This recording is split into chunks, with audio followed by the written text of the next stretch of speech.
اور جہاں تک اس کے فضائل و فوائد کا تعلق ہے، علماء نے لکھا ہے کہ ایک اس کا فائدہ ہے کہ اگر دل میں شکوک و شبہات ہیں ایمان کے حوالے سے، عبادات کے حوالے سے، اور آج کے یہ تشدد کا جو دور ہے، نظریات کا تشدد ہے، طرح طرح کی چیزیں سامنے آتی ہیں، تو انسان اللہ پر ایمان کو ڈاماڈول محسوس کرتا ہے، اور نئی نسل خاص طور پہ جو ہے اس حوالے سے تشکیک کے اندر مبتلا ہو جاتی ہے کہ یار پتہ نہیں اللہ ہے کہ نہیں۔ فرمایا اس کے لیے زبردست اس میں تاثیر ہے کہ یا اللہ یا اللہ یا اللہ، فرمایا 1000 مرتبہ پڑھ کے سینے پہ دم کیا جائے اور پانی دم کر کے پلا دیا جائے، فرمایا جس قسم کی دل کے اندر شکوک و شبہات ہو گئے رفع ہو جاتے ہیں۔ اچھا ماشاءاللہ۔ اور آج تو ہر بندہ پریشان ہے کہ یار یہ دل کے اندر کیا ہے، اس کے بیٹھ گیا، یہ تو اسلام سے بھاگ رہا ہے، یار یہ تو ایمان کی باتیں نہیں کرتا، یہ تو غیروں کو دیکھتا ہے، بس یا اللہ یا اللہ یا اللہ یہ 1000 دفعہ پڑھے،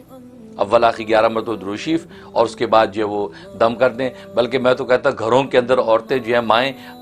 پورے گھرانے کو، بچوں کو، بڑوں کو، سب کو پلایا کرے دم کر کے، انشاءاللہ ان کا دل جو خدا کے ساتھ ہی جڑا رہے گا اور اللہ سے ہٹے گا نہیں۔ یہ کس کا یہ فائدہ؟ کتنے دن کرے؟ یہ 41 ڈیز، 41 دن کریں، انشاءاللہ تبدیلی آ جائے گی۔ اور دوسرا فائدہ اس کا یہ کہ اگر کسی کا کام اٹکا ہوا ہے، بڑا مشکل کام ہے، ہو نہیں پا رہا، اور زور لگا لیا، ساری کوشش کر لی، کام نہیں ہو رہا، تو جمعے کی نماز سے پہلے خلوت میں بیٹھ کے صرف 200 مرتبہ پکارنا ہے، اچھا، اللہ اللہ اللہ اللہ، 200 مرتبہ بس اس کا ورد کرنا ہے، اول آخر 11 مرتبہ درود شریف کے ساتھ۔ فرمایا کہ کیسا بھی مشکل کام ہو اللہ تبارک و تعالی اگلے جمعے سے پہلے حل کر دیتے ہیں۔ اچھا، عجیب تاثیر ہے اس میں، صرف ایک دن کرنا ہے؟ صرف ایک دن، پھر اگلے جمعہ ہے، اگر نہیں پھر کر لیں تو، ورنہ فرمایا کہ وہ تو پڑھنے والی کی اس پر ہے، کس سچائی کے ساتھ پڑھ رہا ہے، صدقے دل سے پڑھ رہا ہے، تو اگلا جمعہ آنے سے پہلے کام ہو جانا ہے، ورنہ فرمایا کہ 7 جمعے پورے کر لے، انشاءاللہ کہیں نہیں جاتا کام، آپ کا کام ہو کے رہے گا۔ یہ جمعے کی نماز سے پہلے، خواتین جمعہ نماز نہیں پڑھتی، گھر میں ہوتی ہیں، تو دیکھ لیں کہ جب وہ لوکل مسجد میں جمعے کی نماز کب ہے جی، 1:30 بجے مثلا جماعت ہے، بس اس سے پہلے وہ 1 بجے بیٹھ کے گھر میں پڑھ لیں، 12:30 بجے، تو اس سے پہلے پڑھ لیں خلوت میں بیٹھ کے یکسوئی کے ساتھ، انشاءاللہ بہت زبردست عمل ہے۔ اور تیسرا فائدہ یہ کہ اگر کوئی ایسا لا علاج مریض کہ اطباء نے جواب دے دیا کہ بس یہ نہیں ٹھیک ہو سکتا، اور آج یہ کرونا وائرس کے حوالے سے یہ آفت کیسے سر پہ سوار ہے کہ ڈاکٹر بھی جواب ہاتھ پیر چھوڑ دیتے، کہتے بھائی بس لے جاؤ اس کو،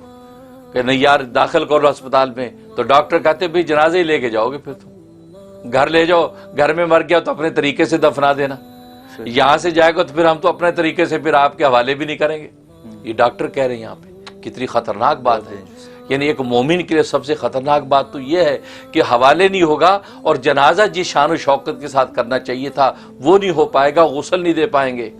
یہ ساری ریسٹرکشن لگ جاتی ہیں۔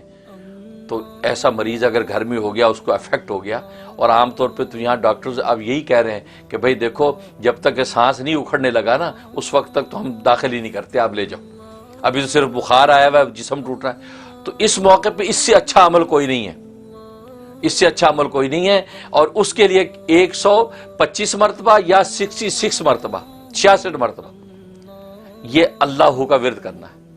مریض لیٹا ہوا ہے، اس کے بعد بیٹھ کے اللہ اللہ اللہ، آپ نے 125 مرتبہ پڑھا، اول آخر 11 مرتبہ درود شریف پڑھا، پڑھ کے مریض کے دونوں کانوں میں زور زور سے پھونکیں، اس کے چہرے پہ پھونکیں، اور اگر وہ کھا پی سکتا تو پانی دم کر کے اس کو پلا دیں، اور مریض اگر خود بھی پڑھ سکتا تو اس کو کہہ دیا جائے کہ آپ لیٹے ہوئے اللہ اللہ پڑھتے رہیں، یعنی بلا تعداد کثرت سے آپ اللہ پڑھتے رہیں۔ فرمایا کہ اتنی زبردست تاثیر ہے کہ جیسا بھی لا علاج مریض ہوگا، اللہ تبارک و تعالی 1 ہفتے کے اندر اس کو آپ کو خوشخبری سنا دے گا۔ سبحان۔ اور یہ لوگوں نے کیا، میں نے بہت سے ایسے لوگ جو کینسر کے مریض تھے، کینسر کے مریضوں کو خوشخبریاں ملی، یہ وہ عمل ہے۔ تو اس لیے یہ عمل کرے تو لا علاج مریض اطباء نے جواب دے دیا، اور آج کے زمانے میں، اور آج جو مریض نہیں بھی ہیں، آج تو ایسی آفت ہے کچھ پتہ ہی نہیں چلتا، لہٰذا روز جو ہے آپ 125 مرتبہ یا 66 مرتبہ جو ہے اللہ اللہ پڑھ کے دم کر لیں، پانی دم کر کے پی لیا کریں، انشاءاللہ سارا گھرانہ محفوظ رہے گا۔ سبحان اللہ، یہ اس کا فائدہ۔ اور جو قومے میں چلے گئے وہ بھی اٹھ جائیں؟ بالکل، جو قومیں جو چلے گئے اس کے بعد بیٹھ کے پڑھنے والا پڑھے، اس کے بعد پڑھے اور پڑھ کے اس کو اوپر دم کر دے، پھونک دے، بس صبح شام کرتا رہے، آپ دیکھیں انشاءاللہ، کیونکہ اللہ کا نام ہے، یہ قوما کچھ بھی ہو تو زندہ، وہ تو پتھروں کو زندگی وہ بخش دیتا ہے، زبان کے اندر گویائی جو پیدا کر رہا ہے تو فرمایا حضرت حکیم الامت تھانوی رحمۃ اللہ فرماتے ہیں نا، جو اس زبان کے لوتھڑے میں گویا پیدا کر دیتا ہے وہ تو پورے وجود کو بھی گویا کر دے گا، کل کو تو پورا وجود بولے گا۔ تو اس لیے قومے میں جانے والا کہ دماغ جو معوف ہے تو اس کو زندگیاں بخشنے والا لفظ اللہ ہی تو ہے۔ بالکل قومے والے پہ آپ یہ تجربہ کریں، اللہ تبارک و تعالیٰ شفا دیں گے۔ اور ایک فائدہ اس کا یہ ہے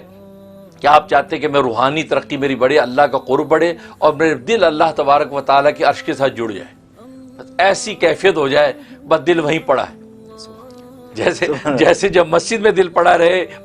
ایک مومن مسلمان کی خواہش ہوتی ہے، یہ چاہتا ہے میرا دل خدا کے عرش کے ساتھ لٹکا رہے، جیسے حضرت یحییٰ علیہ الصلوۃ والسلام کا لٹکا رہا۔